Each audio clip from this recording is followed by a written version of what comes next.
Hey, folks, this is Rabble Rousing Rich Bergeron. Ladies and gentlemen, the Tornado Tony Pennico. And Psychic Tom Paget with his crystal ball ready, as always, as ever. All right.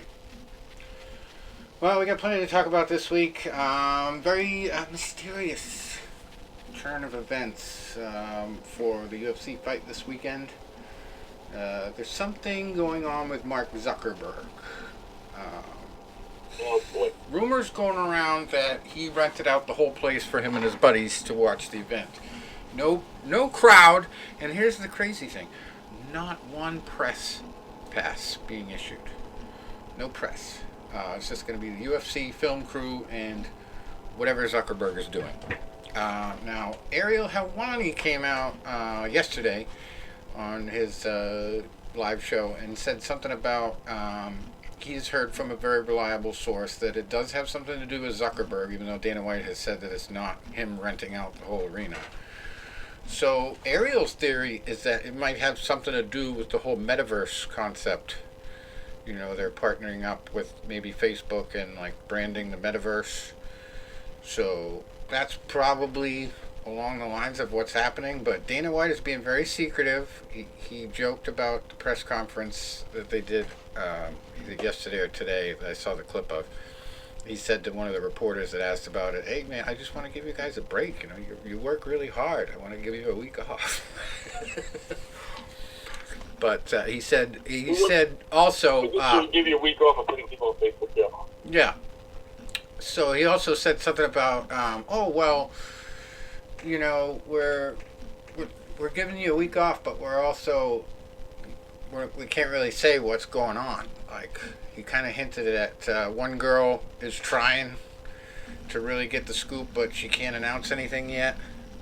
So maybe that's the source that Ariel Helwani talked to. I don't know, but Ariel actually kind of hinted that he actually talks to Zuckerberg, like, because Zuckerberg is a huge MMA fan, and there's been clips of Zuckerberg like actually training with some Asian fighter, and it actually looks fairly decent. Like, he's been training for a good amount of time, but obviously, you know, when you're fighting with a billionaire sparring, you know, you're not gonna like make it difficult for him. You're gonna make him look good, especially if he's being filmed. So like, it's not like he's gonna be competing or anything ever, as far as I know, unless he's Iron Man, the Iron Man suit or something. But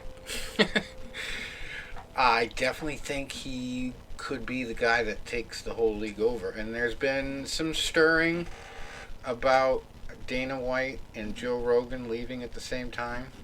Joe Rogan has said that he will leave the UFC when Dana White leaves the UFC.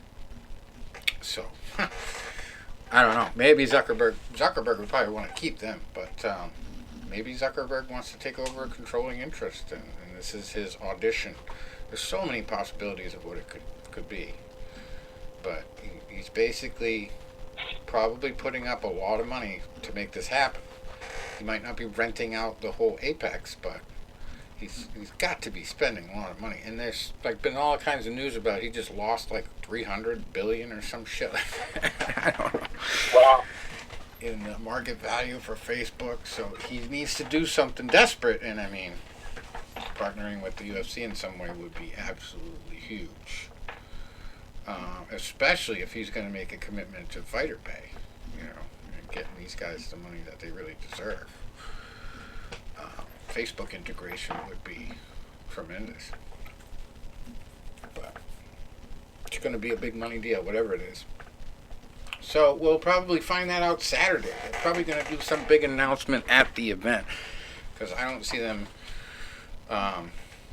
really trying to put anything out there, any kind of hint.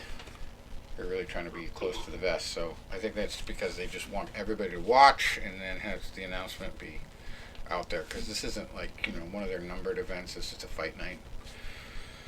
But, you know, that probably gave Zuckerberg the ability to do this, because he wouldn't have been able to do it if that was a huge stadium that they planned in advance. You know, this is their own facility. So it's going to be interesting, but no crowd. Well, I mean, maybe if it's Zuckerberg's buddies, everybody at Facebook, every Facebook employee gets to go. it'll be a pretty big crowd. But I don't know. That's the deal. We're gonna find out Saturday. So we'll get to that schedule in a minute. Do we have any notable boxing matches last weekend? I can't remember. Well, we had Shakur Stevenson didn't make weight, lost his title on the scales. I said I was down the shore, so I didn't get to see any boxing last weekend.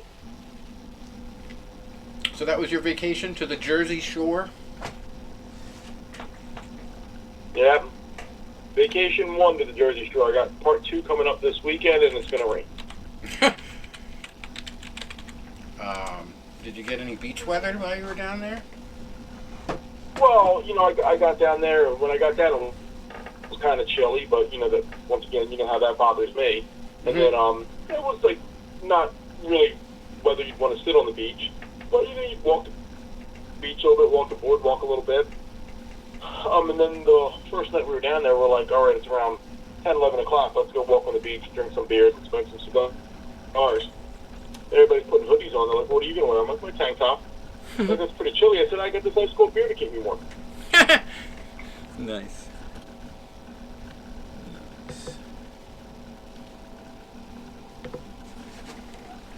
Well, let's just look at the schedule here. See what else we missed. I did not watch anything. I did not even know that I had the ability to access Showtime this weekend. I just found out like last night because I subscribed to it, but they just put a new box in.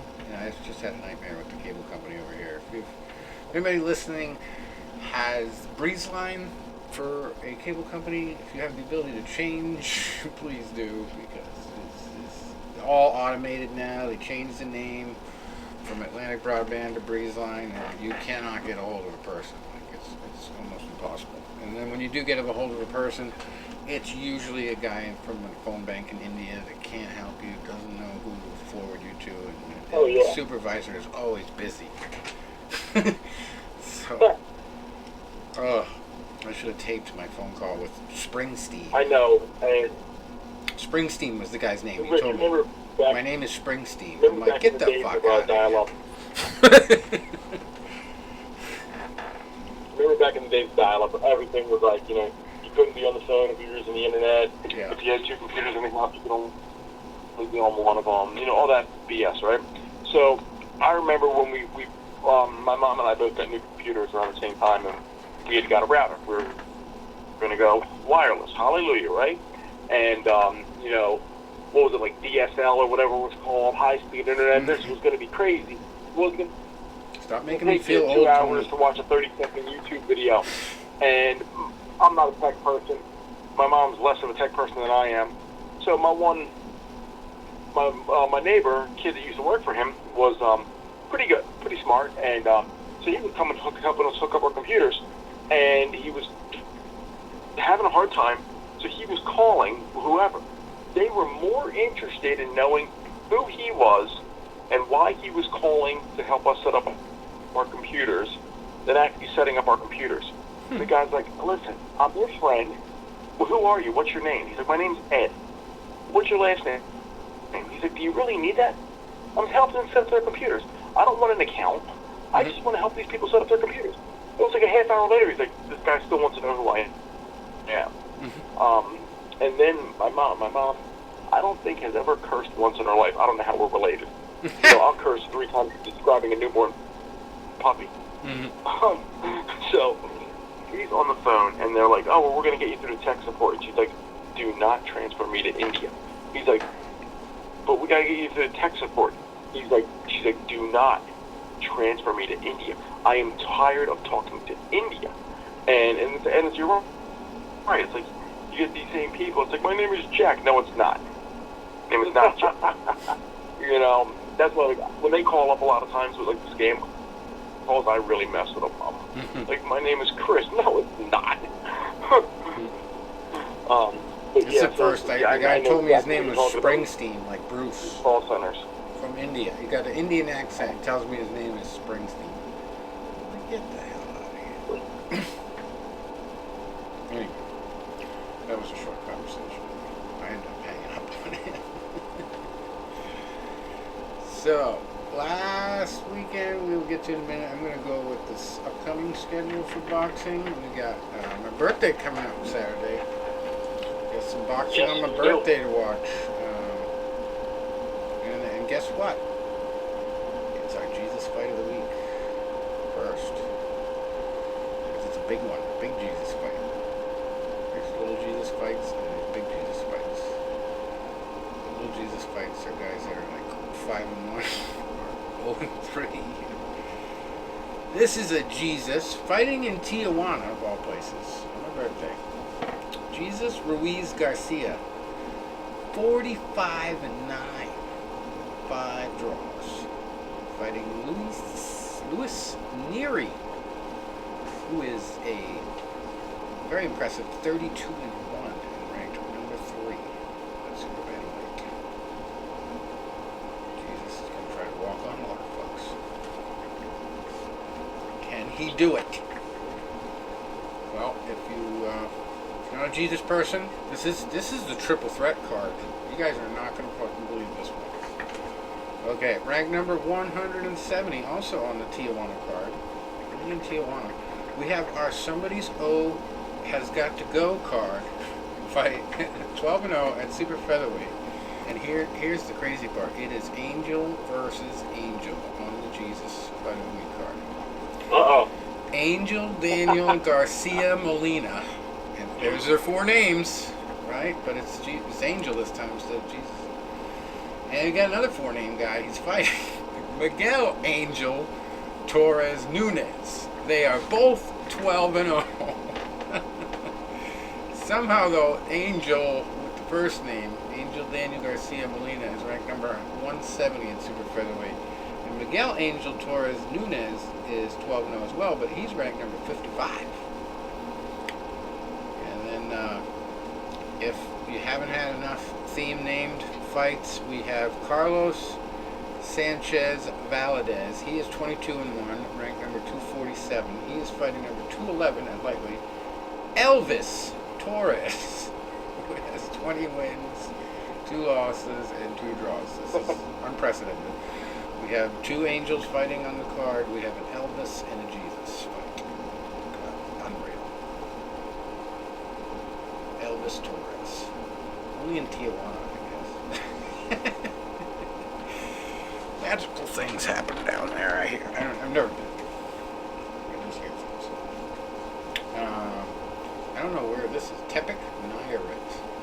Also on my birthday, we have WBC titles on the line. WBC World Super Flyweight title. Lourdes Juarez, 34-2 at Super Flyweight. Fighting Ashley Gonzalez Macias, who is 14-2. 34-2 versus 14. Has 20 more wins. I guess Lourdes is probably. David Queller Contreras, also on this card. He is 22-0, fighting Gilberto Pedroza, who is 21-10 with 2 draws. That's for the WBC International Super Flyweight title. Well, we got some weird titles down in Tanzania. Matus Polsky, he's only 2-0, fighting this guy, Adam Ngang, at super lightweight. And he has 20 wins, 7 losses, and 2 draws. It's for 2 titles here. The Tanzania Pugilistic Syndicate of Super Lightweight. Like that. And the Republic of Poland International Super Lightweight title, which is vacant. That's it.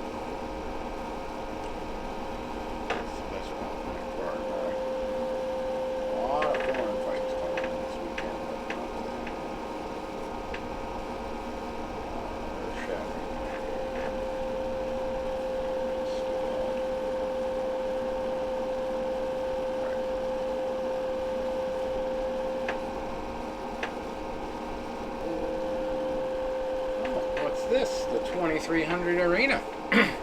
Christian Carto Yeah. 19-1. Christian Cardo. Hector Andres Sosa, who is 14-1. Number 98 versus number 44 at bantamweight there. You know, this is a card I really wouldn't mind getting down to, South Philly. I know weather's not going to be, you know, what do you say, like what you want it to be. But I am going to be where weather is even less ideal. I'm going to be down the shore again and praying that, you know, the rain holds off for this wedding. Yeah. So, good luck with that. we have Christian. Christian has 2 fights that a pretty devastating knockout loss, which is coming up on 4 years ago. It was February of 2019. I was there, and that was one of the scariest knockouts I've ever, you know, been at live. And maybe because I was only about 10 rows back when it happened. But you know, Christian was fighting a guy, Victor Ruiz, who had been a world title challenger, but he was, you know, had a couple losses in a row. And this is the fight they were figuring, okay, this is perfect, you know, next step up for Christian. Tough, durable southpaw, but on a losing streak. And next, you know, this is the guy you want to beat and beat impressively. And I remember standing there, and the first round was pretty uneventful. Guys at southpaw, Christian's orthodox, they're feeling each other out. And the second round, Christian started landing some straight right hands, which is exactly what you want to do against the southpaw. And I said, oh, and I remember saying to my dad, who's standing next to me, I said, Christian's starting to find a home for his right hand. And then shortly after I said that, Christian threw a kind of a wide looping right hand to the body. You know, it was really a wide shot. And this guy, Ruiz, took a step back. Christian's punch missed, and then he threw, it was a short, arcing left hand. It was almost like kind of like a straight left, kind of like a hook, weird looking shot, and it got through Christian's guard, and when it hit him, his whole body stiffened, and he fell coming towards us, flat on his back. As soon as he hit the ground, the referee stopped the fight. And then the next thing you know, okay, he's not moving. And then it's about 20 seconds turns to 40 seconds. 40 seconds turns to 2 minutes. 2 minutes turns to 5 minutes, and he's still not moving. So then, and it was the main event. So people were walking out, but you hear like this, you know, you could hear a pin drop. And it was like, you know, a lot of murmuring, and hey, what's going on? Is he okay? And I remember we were finally walking out, and they were putting Christian on a backboard.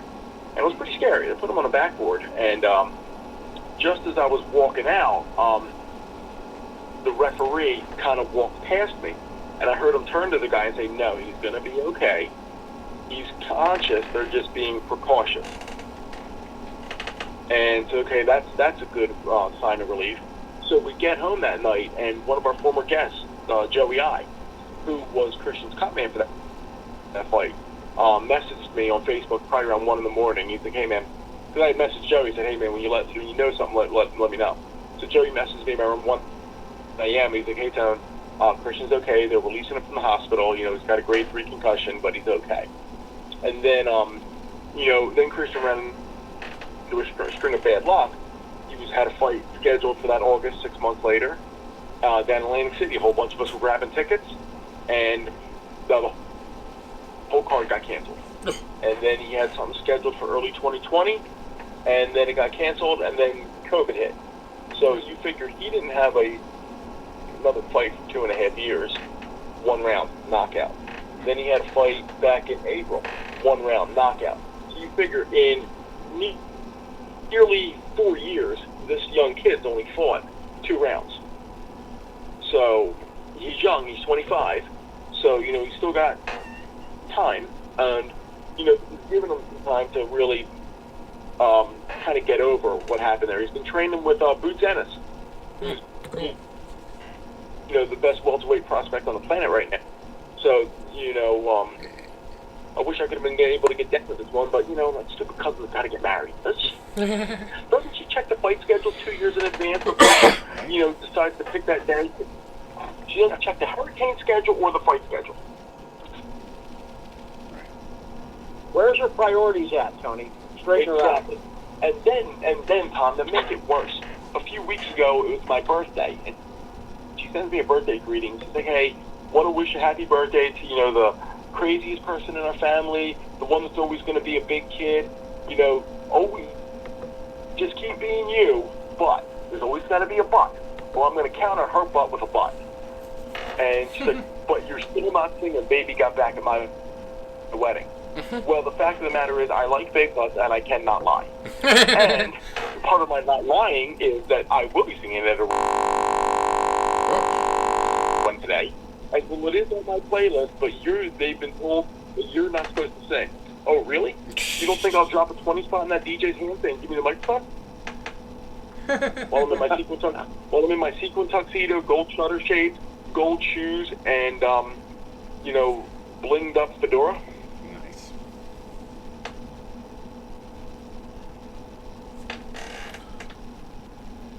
Well,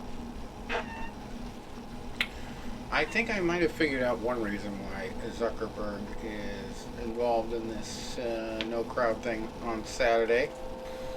The main event. Yeah, the main event is Mackenzie Dern versus Xiaonan Yan. Now, everybody knows anything about Zuckerberg that he's married to an Asian woman. I believe she's Chinese, and I believe Xiaonan Yan is Chinese. Inquiring minds want to know. But I think she is. 15-3 is her record. Mackenzie Dern is 12-2. So obviously Zuckerberg likes it, and he probably wants to bring the wife because there's an Asian fighter in the main event.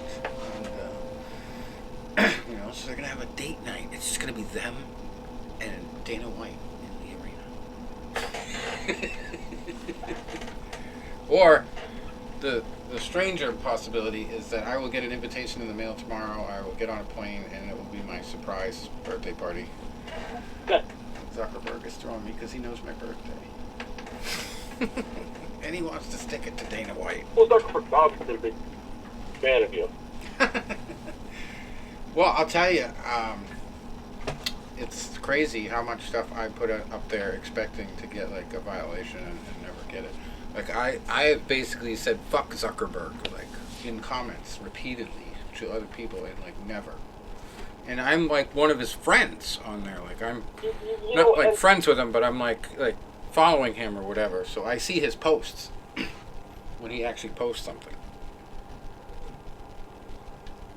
So like of all people that he should be able to see me fucking insulting him, it's probably him. And it was what I don't know how much it is. I think he has like a team of people, and they find they find certain keywords, right? And so I know John Scully basically said one of his last 30-day bans. Repeat offender. Said, John, why did you get banned? And he turned around. It's usually when he talks about murdering child molesters and stuff. I said they should be deprived of oxygen. Yeah, basically.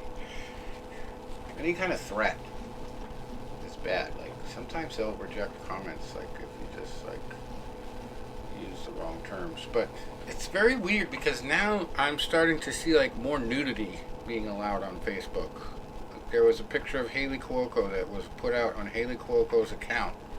And I don't know if she was wearing a shirt that had actual tits on it or if it was a see-through shirt.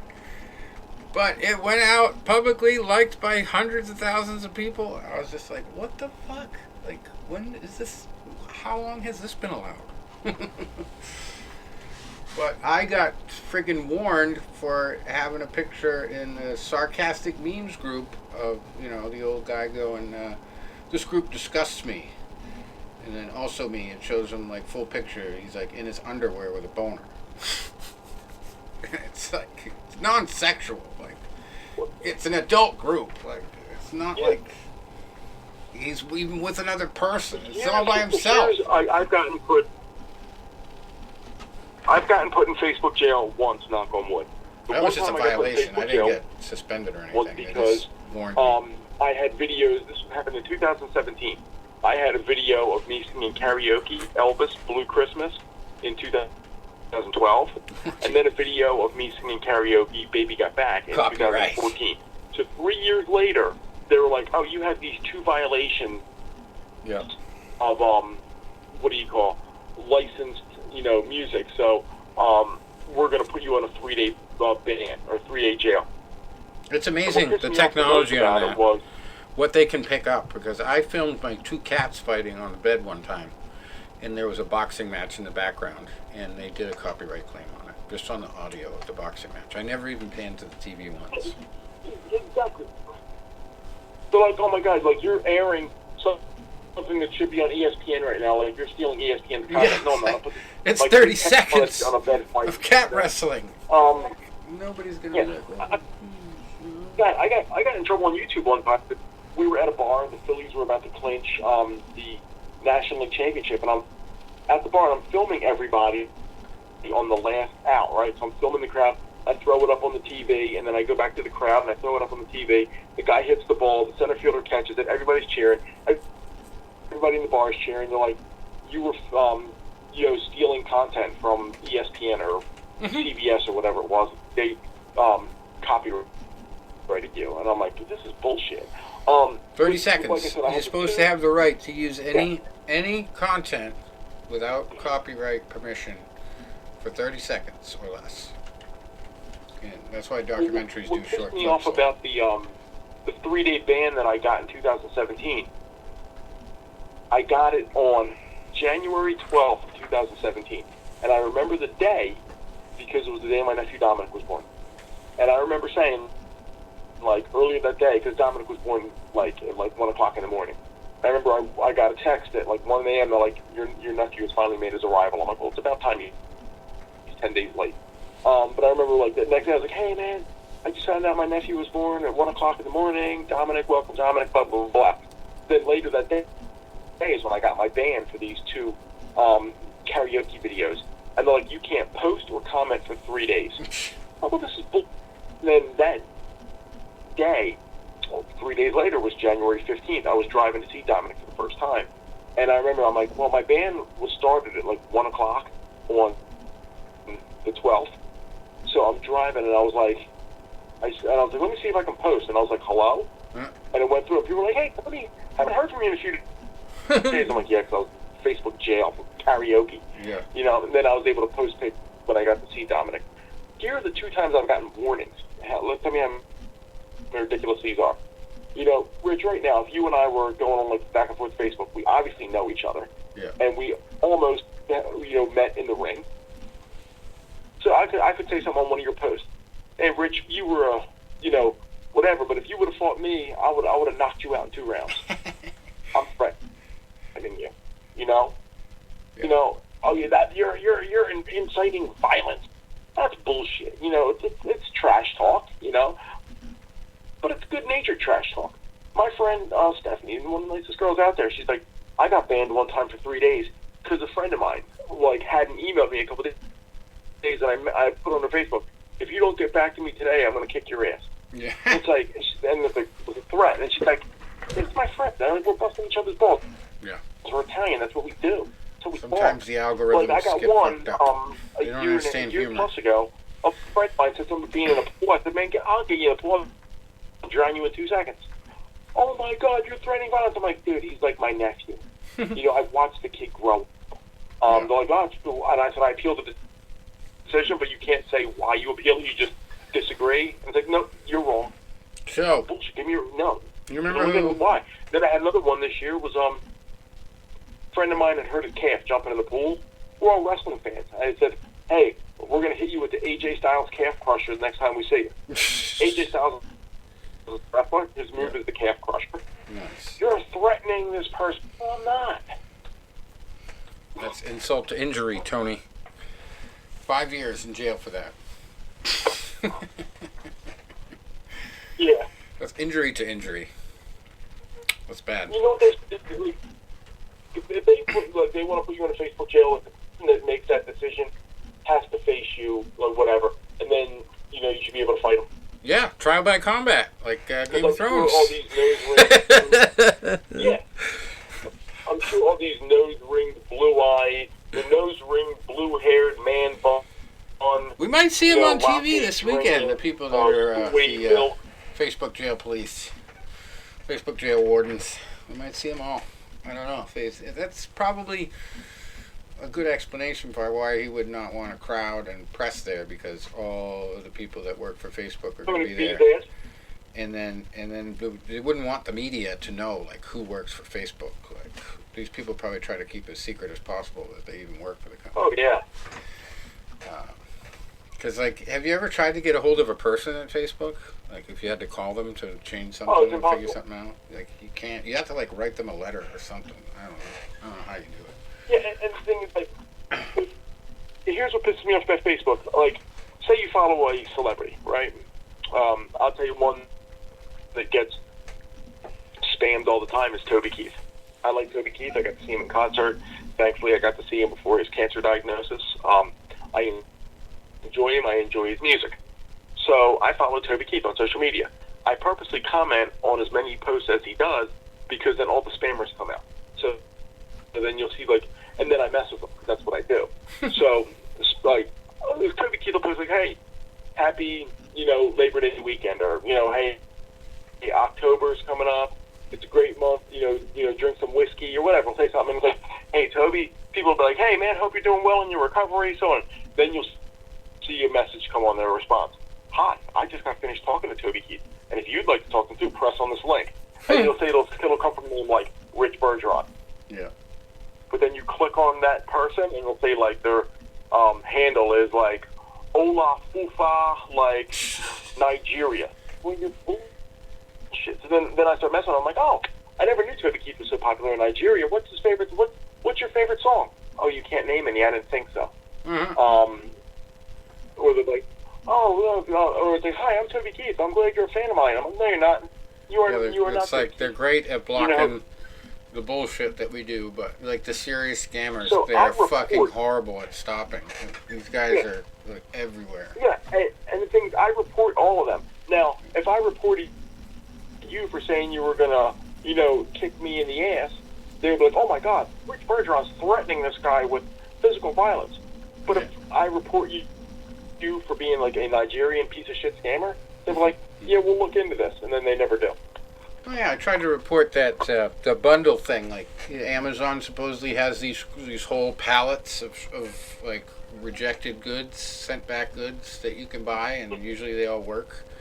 And like you only pay like $2 per pallet. And I keep seeing those ads. I've reported them like 6 times because people say in the comments that it's a scam. And it's like, I'm not going to go and follow through and find out that it's a scam. And Facebook shouldn't be promoting it if it really is. And they aren't. Because they'll just take the money. I agree. And run with it. But anyway, before I go through the rest of the UFC card here, I wanted to give you an update on one of our former, I didn't fight him, but you might have fought him, Mark Sletton. I researched him the other night because I was thinking about that finals that I missed in 98. He is a lieutenant colonel. He beat me, and then he beat Jesse Bond, and then he beat Mike Jordan. Yep.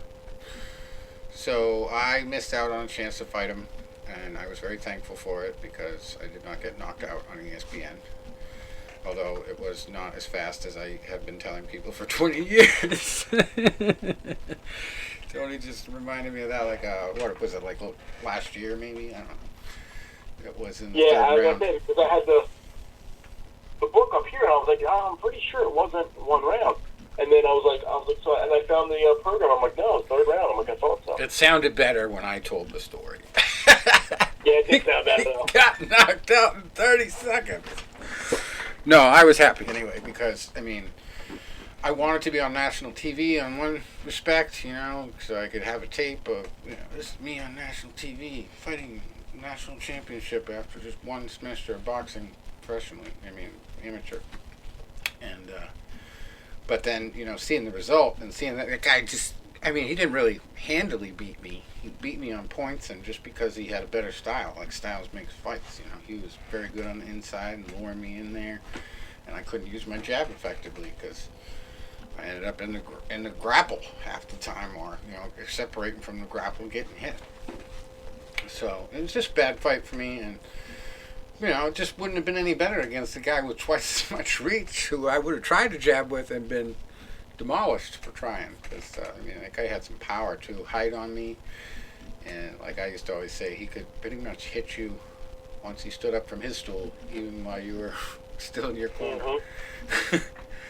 That's how freaking long his arms were. And like, I still don't know how the hell he made weight. Like, were her bones, was his bones hollow or what? I don't know. Tall motherfucker.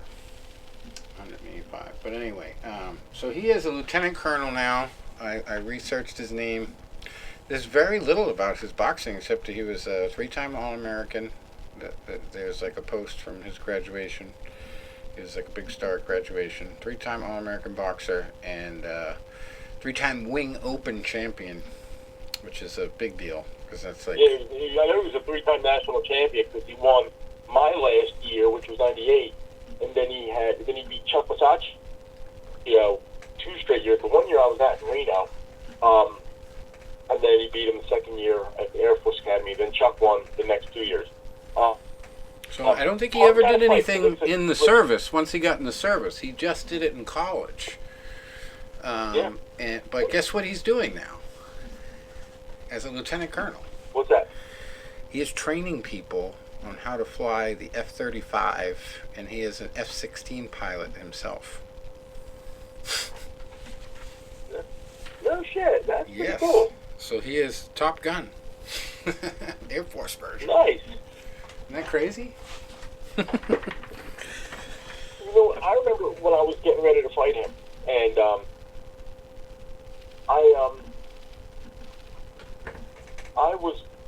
I made it as an alternate that year because I get annoyed about this when I talk about it, but I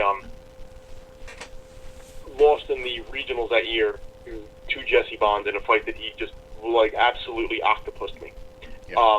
And then when I finally said, We need to like prank call Jesse Bond some night for the late show. second round, third round, knocking, Like yeah, fucking harass him. You know, We both had bad matches broke against through. him.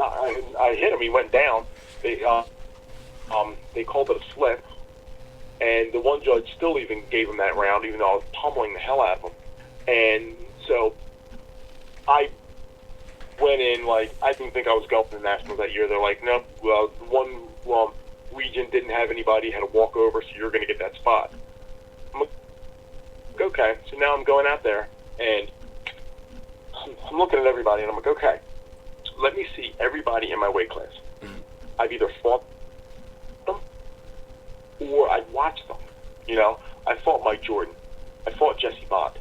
I fought Brian Carr. There's 3 of the 4 right there. I've seen Art Terry, and I saw the one kid from Kentucky that I think Jordan stopped like in the first round. That was one of my wins too. I think. I forget what his name was, but he had fought a teammate of mine, and my teammate wasn't very good and beat the living hell out of him. I said, so in my weight class, out of 7 guys, I've fought 3, and I've seen 2. There's only 2 that I really have no scouting on. Mm-hmm. That was you and Mark Slatton. And I said, if grace of God, I can not draw one of those 2 on the first night. I said, especially I don't want to draw the 6'7" guy because I really want to get some scouting on. Jesus. I said, but if I can not draw one of those 2, I can fight somebody that I'm already familiar with, that I've likely already beaten or had a very close fight with, and I have scouting on. And then I can get to the second round, and then I have a game plan if I'm fighting somebody I haven't seen before. Yeah. So of course they're like, all right, so you do sweating, and I'm like, of course I do the 6'7" guy. So now we have no scouting on this guy. None of us have ever seen him except for the fact that he's 6'7", 185 pounds. I'm like, shit, So what are we figuring he's going to do is keep away. And I remember, like, even the coaches are saying, okay, Tony, it's like when you're on the outside, you got to keep moving your head. But the problem was, I wasn't fighting in a Joe Frazier style, like where I was coming forward. I was trying to more or less move on an angle, and it wasn't working because Sletton was cutting off my angle from 5 feet away and hitting me. Yeah. So, then that's my whole game plan off. If I would have reverted to a Joe Frazier style earlier than I did, I might have had a better chance. After seeing him fight a couple times at that tournament, I could imagine. I don't know if I actually watched him fight you, but after looking at him first of all and seeing him fight Jordan in particular, I just could never picture myself beating that guy. Like, I was literally like thanking my lucky stars like for not getting him in the finals, because it's just like how it's just a freak of nature. Like, and you're in a sport where there's not too many people doing it in the beginning, you know. But the guys who do it are a special breed, you know. But there's toughness and ability and determination, and then there's just natural strength, natural characteristics, like genes. I'll tell you right now. This guy was genealogically superior to everybody at that weight. You can't, like, there's certain things that you can't teach height. You can't teach reach. Now you can teach on how to counter those things to a certain degree. You know, Joe Frazier fought guys that had much longer reach than him. You have to break his ribs. You had to do like the new guy there at heavyweight that just got the gold medal or silver medal against the Russian, I think, in the Olympics. Richard Torres, I think his name is. That kind of fighter to just go in there and put his head down and body shot the guy and throw uppercuts and take cuts. That kind of fighter could have won, but it would have been a brutal fight still. And an opponent like that, you can almost not beat in a 3-round fight. And then what I learned about the Air Force fighters is I learned it a year later when I was there, because I was talking to one of the coaches from another team that I think was a Midwest team, and I forget if it was like Reno or someone like that. Have you fought any Air Force guys? I said, yeah, I fought 2 of them. They said, what do you notice about their styles? That's a great question. And he goes, jab heavy. Go back and you think of your fights against Air Force guys. The first round, they feel you out. They put up points. You know, they'll score punches, but they'll feel you out. The second round, they come right at you. They have the mentality of a fighter pilot. Yeah. We are superior to you, and we are trying to break you. So we are going to come at you full throttle in the second round, and that's the round that we try to, you know, to beat you down. If you survive that second round, then oftentimes they kind of go on a more defensive in the third round. They've piled up their points, they've pushed you back, and now they hold on to their win. And I'm like, oh my God, when I fought Chris Goad in New York, first round was pretty close. I kind of outboxed him for being a taller guy. I out-jabbed him. Second round, he came at me, and he hit me with a lot of good right hands. Third round, I countered his right hand with a left hook, and then I hurt him pretty bad. And, you know, it ended up going to the distance, and split decision. The Sletton fight, I was like, first round, he was staying away from me. I was trying to bob and weave, but not a Frazier bob and weave, more of like a defensive bob and weave, and pick my spots, which was a mistake. Second round, he was coming at me like full throttle. I mean, he almost knocked me through the ropes at one point. I mean, I didn't go down, but I was like, my head was like underneath the top rope. Mm-hmm. And I was like, these hands were coming at me from like 10 feet away, and they were hitting me from all these funny angles. And then the third round, he backed off. The third round, I actually won. Mm-hmm. I didn't have enough time to mount a comeback. So those Air Force fighters, as good as they were in collegiate, a lot of them may have not been successful in the pros because they were blow the load in the second round, break your opponent's spirit, and then post in the third if they don't go down. That was like the Annapolis and the West Point guys for us down at VMI. I'll never forget the regionals. Like, when I went up against my guy and got my revenge for the scrimmage I lost, a couple of our other fighters, one of them who had been in the exchange program with Norwich and had boxed on my team, I took offense to him losing. It was like the only knockout I saw in the regionals. This guy got knocked out, this kid Roeder. I mean, he was not very talented, but he was a funny bastard. I'll give him that. He went in there and just poof, got a couple hooks to the face and went down, I think once, got back up, and then poof, down again. Lost in the first round. And he actually traveled with us to nationals, but he didn't fight. He was like the only one that traveled with us that didn't fight. And then there was another guy from West Point that knocked out one of our other guys, or at least beat him pretty handily. No shot in the world against him. And they were just built better. I mean, like VMI is a different type of military school. They're very weird setup, because they're down south. So, I mean, there's just this was before they tore all the statues down in Richmond when I went there. So yeah, they were still lost in the Civil War a little bit, and it's just a very different environment, and athletic-wise, they didn't really have the best facilities like the West Pointers and the Annapolis guys and the Air Force Academy guys. So we did all our hard work running and stuff. We barely had a good ring. A very small gym we practiced. It's funny you were saying. I remember the first time I went to the Lock Haven gym. The Lock Haven gym was a room which was a little bit bigger than a ring, and we had heavy bags. But when it was time to spar, we pulled the bags up against the wall, and we'd have things to fasten them to the wall. It was like kind of like a hook type thing. We'd have ropes in there, and then we'd have enough area to shadow box, hit the bags. We had some speed bags in there. We had wrestling mats on the floors and on the walls. And I'll say that room was probably about 25 by 25. It's bigger than a ring, but not huge, especially when you have a full team trying to practice in there. Yeah. So a month into my time at Lock Haven, I went down to Navy for a first, sparring session exhibition with, outside. And I'm looking at Navy, I'm like, wow, they got 3-4 rings right here. They got a thing of 30 heavy bags. I'm like, wow, Navy and Air Force Academy have those. I like those setups. I actually copied them at Norwich. I'm like, look what they got as opposed to what we got. Then I understand. Then I'm talking to a team like Mansfield. Mansfield's like, we basically got a broom closet to train in. So, I mean, I never saw the Mansfield facility. I never saw the Penn State facility where they trained. Yeah. I never saw the Shippensburg facility.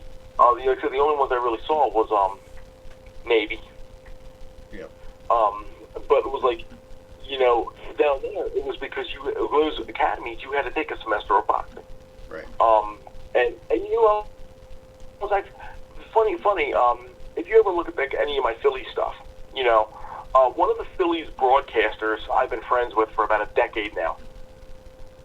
And we actually will drink sometimes together down in Florida when I'm down there. And I'll see him at the games, and he'll be walking around and reporting and all that. And he's pretty well known in Philadelphia.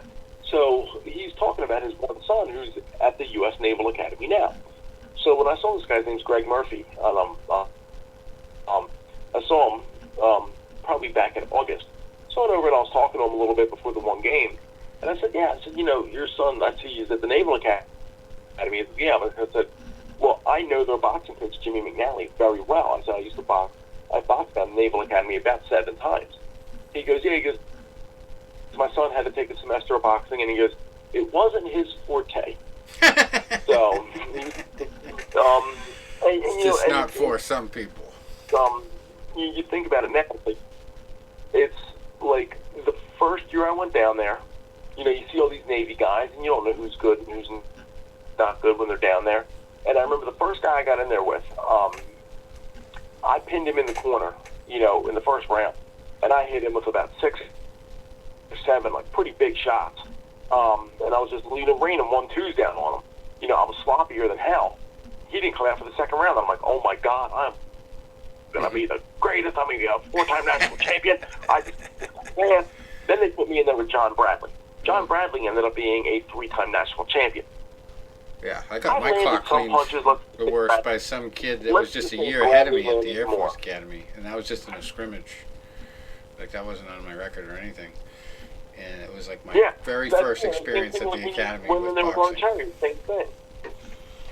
But I stuck with it. I had quite the headache from that one, and I got a black eye in another fight. And I really didn't have that many fights. I know the next. And I didn't qualify for the Wing Open or anything like that. But the Wing Open, that's why the Air Force Academy guys were so good, because that was a stadium full of people watching, and it was probably the most exciting event I've ever attended in my entire life to this day. Even though it was just college kids boxing each other. That's what made me want to stay at that place, even though I couldn't pass calculus. But it was such an event, and that would decide who was going to be on the team and who was going to go to all the tournaments. And I was just learning, at that stage. But and I also had some injuries. I fucked my back up hitting the bag, just tore a back muscle. So I was walking over, hunched over while I was a freshman, running along the strips there, looking like the Hunchback of Notre Dame at the Air Force Academy. But yeah, there's just man, when I saw that event and I saw the, I think one of the heavyweights actually was a guy that was one of our cadre during the summer program too. That they put you through basic training basically in the summer before the school year starts. So we had seen him out in the field before on the boxing team with me, and it was cool. I definitely had a few fights. I remember one time I had to cut weight for a fight there, and I couldn't eat anything at the meal. And the meals were like the most stressful time of the day because you had responsibilities and everything, and then you only got like such a small amount of time to eat, and you had to eat like a certain way, put your fork a certain way, put your knife a certain way. So I just sat there and stared at my plate that day. And they couldn't figure out, like, there's 7 people that are supposed to be, like, yelling at you and, like, directing you at the table. They're all upperclassmen, and you're the 3 freshmen at the end. So, like, I'm just sitting there staring at my food and, like, pretending to cut it up and shit. And then finally one of them just starts saying shit to me, like, what the fuck are you doing, Bergeron? And I'm like, sure, I'm not very hungry. And he's like, what do you got, some kind of boxing match or something? You cutting weight? And I'm like, yes, sir. And he goes, well, don't just sit there like you're in fucking Auschwitz. Like, drink some water or something. Like, it was crazy. But yeah. Our guests tonight are Tony and Rich, talking college boxing. That's right. Talking the old school days. Yeah. I gotta write a book about it, I'm telling you. It'd be a great novel. But you know what? It's a lot of times, like, when I see people, when I talk to people, and they ask me about, different fight stories and all that, just like when we talk to one of our favorites, John Scully. Yeah, I'm gonna get him on very shortly. He brings you a lot of the behind-the-scenes stuff and the little anecdotes and all the stuff like that. It's like, oh my God, at this one time at the weigh-in, and I did this, and I was like, how about his dog? Did you see that? Funny. That's something like... Did you see this dog? His what? His dog. No. He's got 3 dogs. Where the hell did this come from? Like, even somebody posted in the comments, like, how come you never posted about your dogs before? Like, you've got 3 of them? I'm literally looking. I'm going on his page right now. So I see Halloween. He posted a video. LOL, it's me like I'm 10. It's like just the other day, and he's got his home gym there, and he's like out on a porch at his house, and there's 3 dogs running around, and he's like whispering, and he's like, watch this, Bailey does not like it at all when I punch the bag. So he punches the bag like twice, and the dog takes a nutty, and he just starts barking at him. And it reminded me of the way the dog moved in that viral video where he was sleeping on the floor and he starts running with 2 legs, and then he gets up and runs into the wall. Like, it was a very famous viral video years ago, but that's the way he was moving. It was the same type of dog too, and he was just starts barking at Scully. He's like, I can't hit the bag at all, or else, like, even if he's upstairs, he will run down and go into attack mode. It's like, well, the only thing I could think of, is he's probably like getting offended that you're like practicing fighting people because he's supposed to be the guard dog, like he's the alpha dog. So maybe he's just like, no, you don't need to punch the bag, man. I will bite people if they come to the house. And then some other person posted, well, maybe he's a rescue and he's witnessed abuse before, and Scully was like, exactly. So that could be it too, but it was just weird. So then I was like, well, maybe you should set him up as a service dog for boxers when they're injured. And they're not supposed to be punching the bag. They just might go back to the hospital with another injury if they try. Because Scully's like legitimately afraid of the thing. when he gets into the attack mode. That was the other part of the comments that got funny, because this is the funniest part of the whole thing. Skelly's talking about, the dog stops me from punching the thing, right? And somebody else said something about a cat, and you should get a cat. Or he's like, I hate cats. And then he's like, and a cat would never stop me from punching the bag. That's for sure, he would say. No cat. He said, no cat would ever stop me from punching the bag. I was thinking last night I should send him a picture of like a giant Black Panther. Be like, would this cat stop you from punching the bag? But yeah, he's a funny guy. I'll tell you, and you guys are like this. I don't know if I said this on the air before. No, I've told friends of mine about this. And it's ironic because my main man, Vinny, my dog, would have turned 21 today. So I'd be taking him out for some drinks right around now. But he would always say to me, like, I was 21 in dog years 18 years ago. When Vinny was a puppy, we first brought him home. And I'm gonna throw a little boxing trivia on you too on this. When Vinny was a puppy, we first brought him home. I was, still I train a lot in my basement and all that. And I remember the first night I was going to hit the heavy bag when he was there. And I'm like, oh my God, this is going to scare the shit out of this poor dog. And I remember saying, like, listen, I was saying to my dad, I'm going to be downstairs hitting the bag. If Vinny starts getting scared or whatever, just yell down to me, and I'll come up and let him know it's okay. That dog didn't even blink. I think he slept through it the whole time. But Vinny used to like to come down the basement when I used to train. I pictured him like, laying down watching me when I was doing like push-ups on the medicine ball and all that.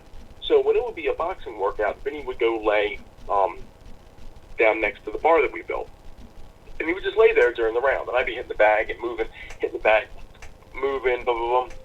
The 30-second bell would go off. His head would go up. And I'd be hitting the bag for the last 30 seconds. The bell would ring. I would step back about 10 feet next to where like the one pool table is, and I would kind of lean up against the pool table. Vinny would get up and come over to me. And I would, rub his head with gloves. And then the 10-second bell would go off. Seconds out. Vinny would go over and lay back down by the bar. Ding, ding, ding. Use your second. 2.5 minutes later, 30-second bell would go off. His head would go up.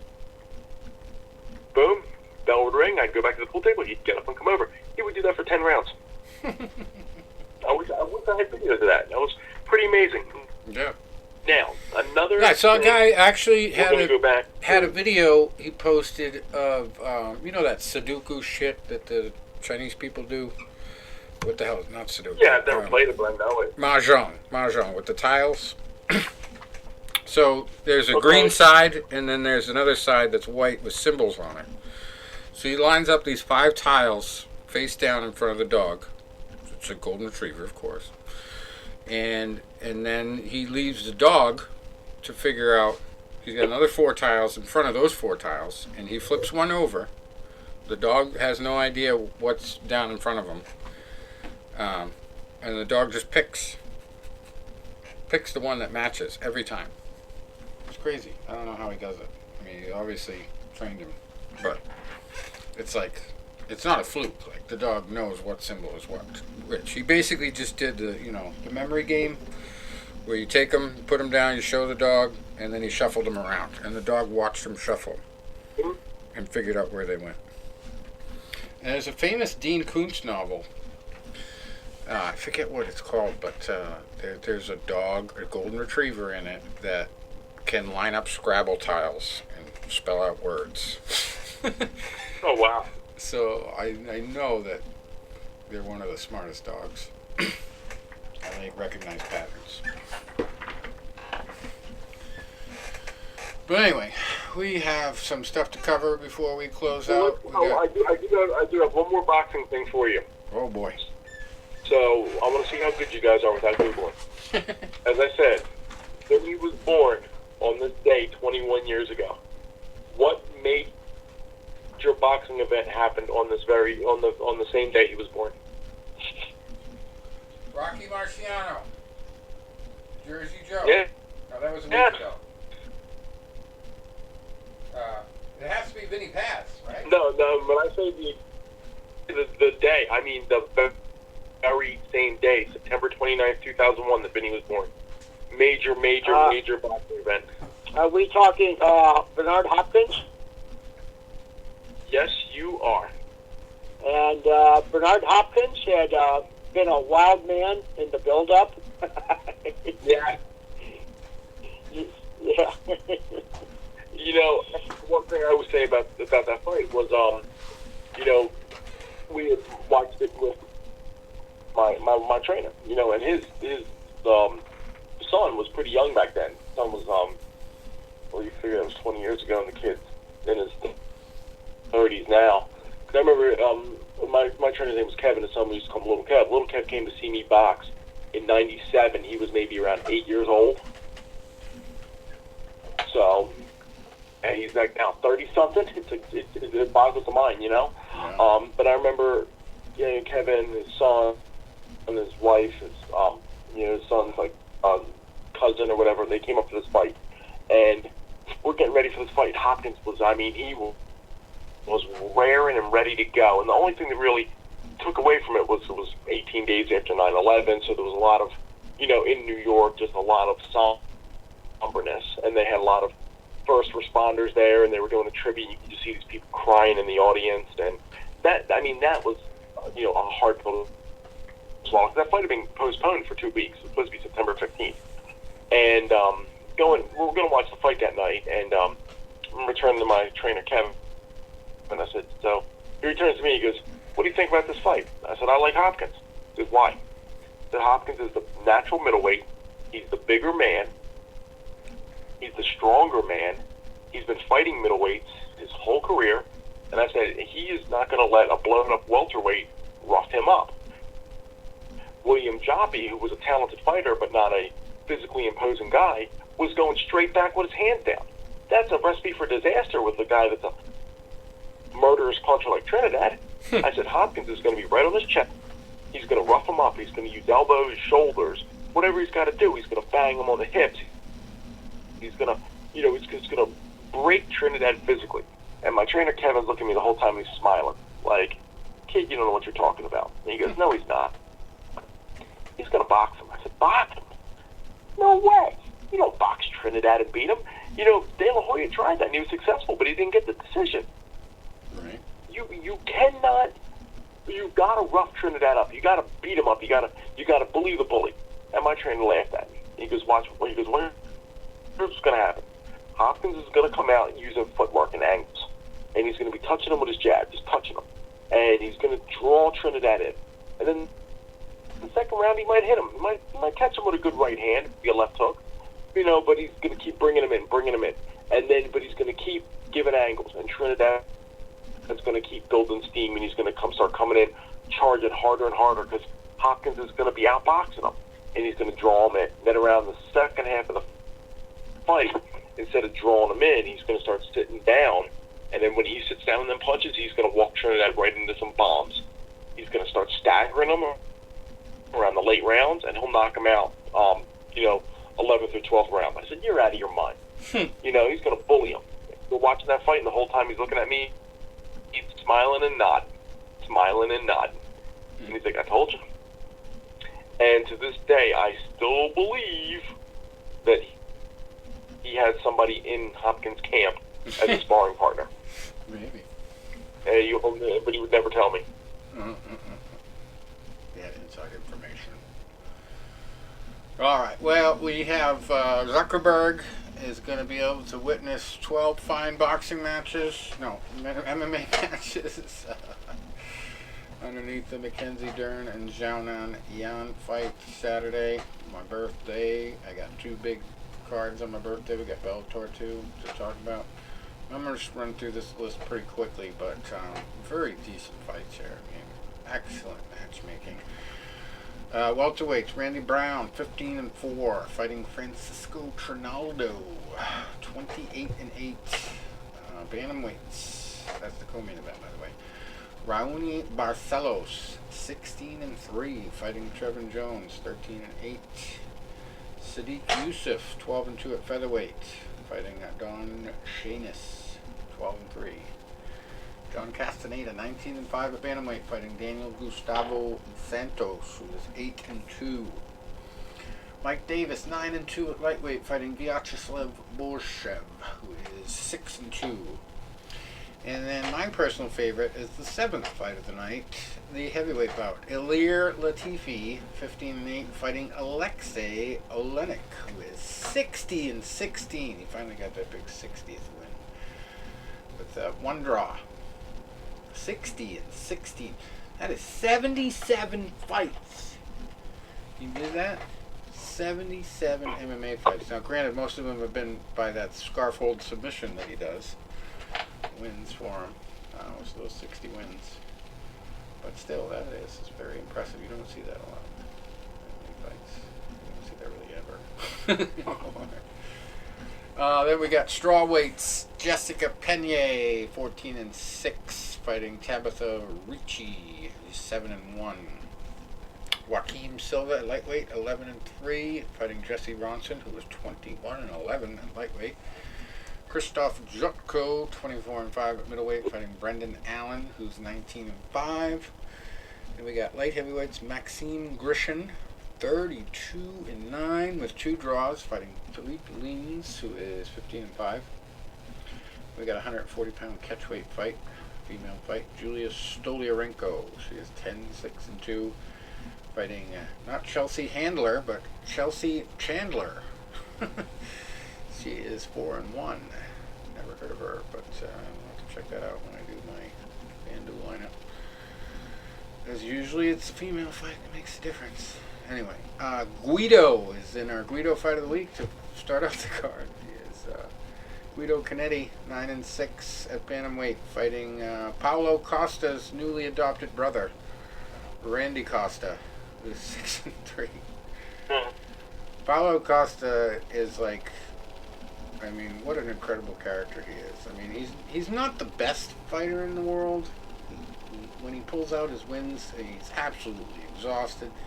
He had that fight against Adesanya where he confessed that he drank wine all night to try to fall asleep, and he was only on very few hours of sleep.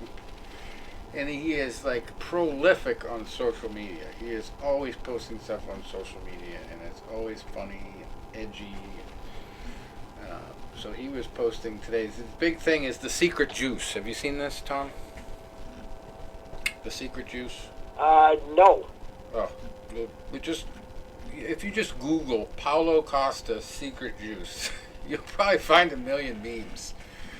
Because there was something where I think some of the fans or something accused him of juicing, or somebody, maybe his opponent.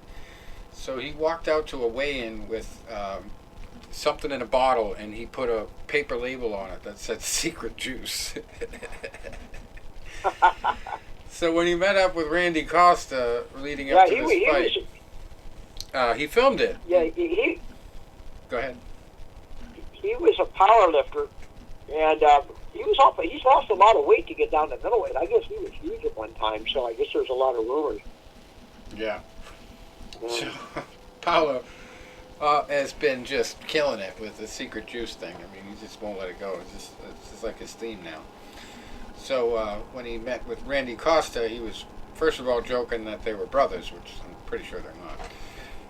And the next thing was he was like, "Yeah, I'm sharing my secret juice recipe with my brother Randy."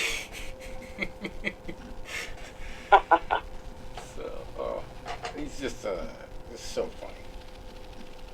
And I mean, you guys watch Cobra Kai on Netflix. Oh, yeah. He reminds me of Miguel, the Miguel character.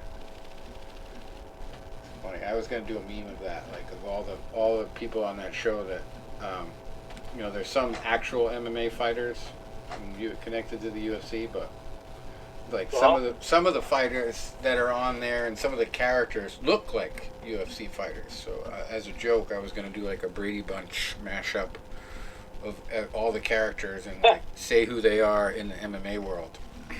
Like fucking Robbie is Sage Northcutt all day. Doesn't fight much anymore, but he was in one championship there for a little while after he left the UFC. Miguel, Randy Costa, what's her name? The daughter. Sam? Sam, yeah, she is Misha Tate. And then, what's her name? The Tori, she's Ronda Rousey. But my all-time favorite is Kreese. He is Joe Riggs. He's probably not old enough to be Kreese, but the facial similarities are uncanny. Joe Riggs. But yeah, I could go on. I gotta do it. One of these days I'm gonna do it. Some minor editing. Photo editing. Anyway, so that's that card. Bellator has a pretty big event. 286. Bellator 286. They're still doing numbered events too there. It's going to be from Long Beach, California.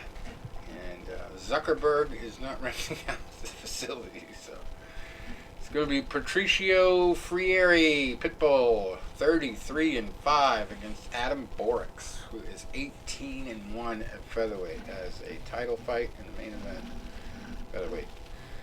And then AJ McKee, 18-1 at lightweight. He's absolutely one of Bellator's best. He is fighting Spike Carlisle at lightweight, 14-3.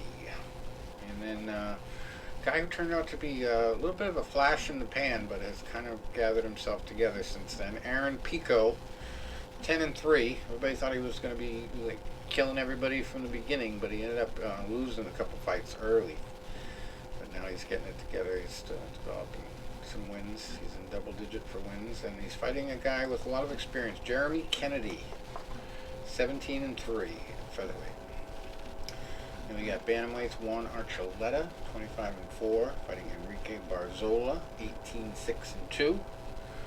Mike Hamill, 9-5 at lightweight, fighting Max Roshkop, who is 7-1.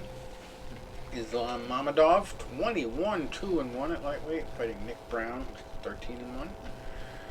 And Keone Diggs, 9-2 at lightweight, fighting Ricardo Cejas, who is 9-3. And then Richard Palencia, undefeated, 10-0 at bantamweight, fighting C.J. Hamilton, 15-9. And Kadzimurat Bestev, 11-4 at middleweight, fighting Khalid Murtazaliev, who is 14-3. We got Lance Gibson Jr. He's also undefeated, 6-0 at lightweight, fighting Dominic Clark, who is 15-12.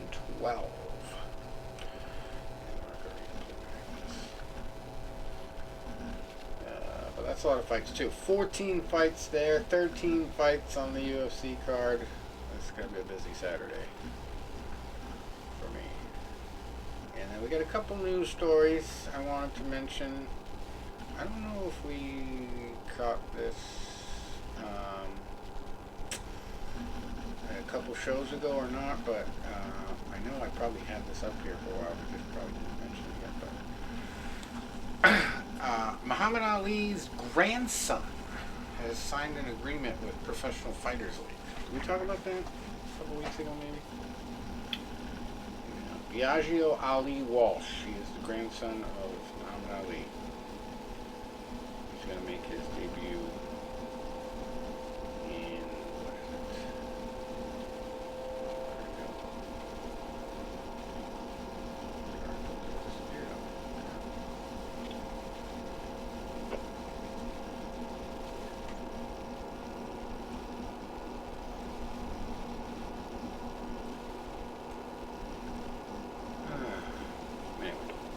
So, he signed with the Professional Fighters League. Other big news, Matchroom Boxing, Eddie Hearn, promoter, has filed a $100 million defamation suit against Jake Paul. This was on ESPN the other day. And it has to do with former guest of ours, a little bit. Basically, Eddie Hearn is saying that Jake Paul has publicly stated that the bout between Amanda Serrano and Katie Taylor was influenced by a bribe of the judge. And he was specific, I guess. He said that it was Glenn Feldman was getting paid by Matchroom to score bouts for that promotion's fighters. And he also said it about another event his fighter was in. But basically, big law firm in New York handling it, and they're saying such accusations are obviously deeply offensive as well as damaging to Hearn and Matchroom. They are also patently false. Now, the problem with Eddie filing this is the big catchphrase of a defamation suit when you're a public figure is actual malice. Okay, so that is going to be their challenge. They're going to have to prove that Jake Paul wanted to destroy him, basically, and ruin his reputation. Which Jake Paul could then turn around and say, no, I was just trying to advocate for my fighter, and I really have a strong suspicion that this guy is getting paid. And that's just my opinion. Because that's another part of it.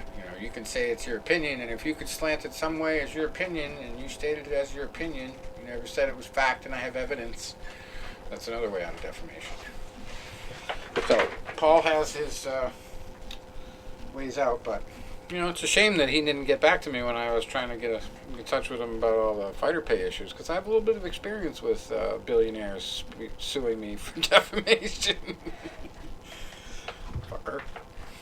But we'll see what happens. I don't think it's going to be a big deal. I think Paul will probably get rid of it at some point. He's probably got decent lawyers too. But that's another thing. The Jake Paul saga goes on. Logan Paul was mentioned just recently. This guy Bo Nickel. Have you heard of him, Tom? Jesus Christ, he's like a new phenomenon. Yeah, he. Wow, he's 26 years old. I guess he was a All-American Penn State wrestler. And in 2019, he got the Danny Hodge Award, I guess the best collegiate wrestler. And he's got some good stand-up. And jiu-jitsu. In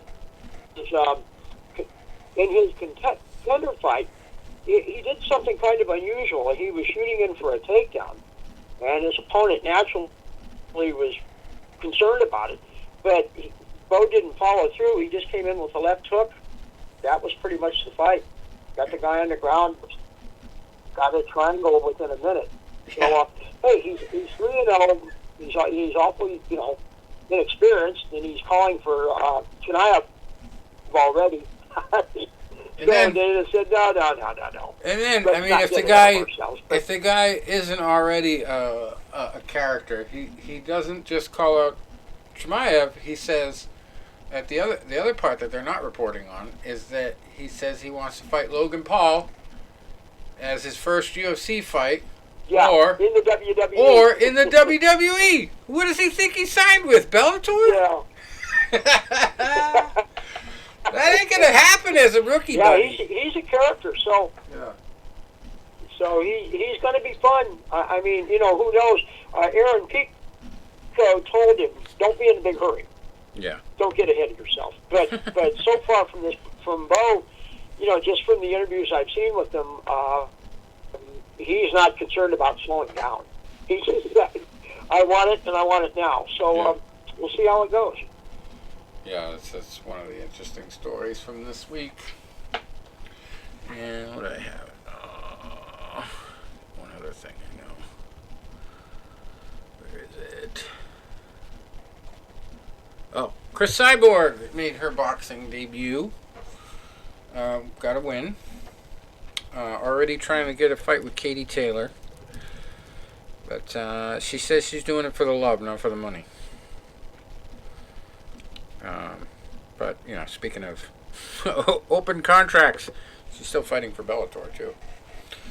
But, Bo Nickel is not going to get chances like she's getting with the Bellator contract that allows you to do that extra other stuff. UFC, I don't even know if they're going to be able to be cool with Conor McGregor fighting Floyd Mayweather, which he says is on for next year. Both of them are in agreement after Floyd got the knockout over the weekend of an MMA fighter over in Japan in one of those exhibition fights. And also, there was a little bit of back and forth with Pacquiao. Pacquiao was there. Did you hear about that? I did not. Yeah, I just read this yesterday. So apparently Pacquiao was there. They kind of exchanged words about a fight. And Pacquiao is still wanting that second fight. I think it's too late. I mean, he's taken a lot of damage in his last fights, and he went professional a little bit longer than Floyd. Stayed in the game a little bit too long, I think. But I don't know. Maybe Floyd has lost a step. Who knows? With all these exhibitions and easy fights, who knows? Maybe he's not fine-tuned enough to beat the current day Floyd.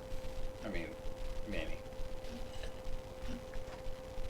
But I don't know. I don't think that fight has enough interest. The other one is the craziest one I've heard. I just seen this today on Facebook. Logan Paul has supposedly called out his own brother. So, that could be happening. I don't know how legitimate that is, but I did see it. In a serious post, not from the Babylon Bee. So, yeah. I guess we'll close on that note. Leave it to everybody's imagination what that would be like. I still haven't seen any highlights of Logan in the WWE. Like, what is he? Have you been watching that, Tony? I haven't even really been watching a whole lot of WWE. I think he's been doing more on the Friday night because I haven't really seen him on Monday. Yep. And Friday nights I'm usually doing running here, running there. That I don't sit down and watch the Friday night show as much.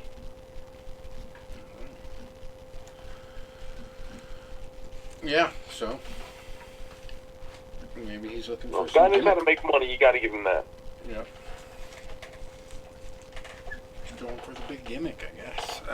Trying to get some more attention to his character in the WWE by challenging his brother. That would be more likely to happen in the WWE, though, like brother versus brother. We could really hype that up. That would make money. Yeah. We could do like one of those old school, one guy has boxing gloves on and the other guy's wrestling.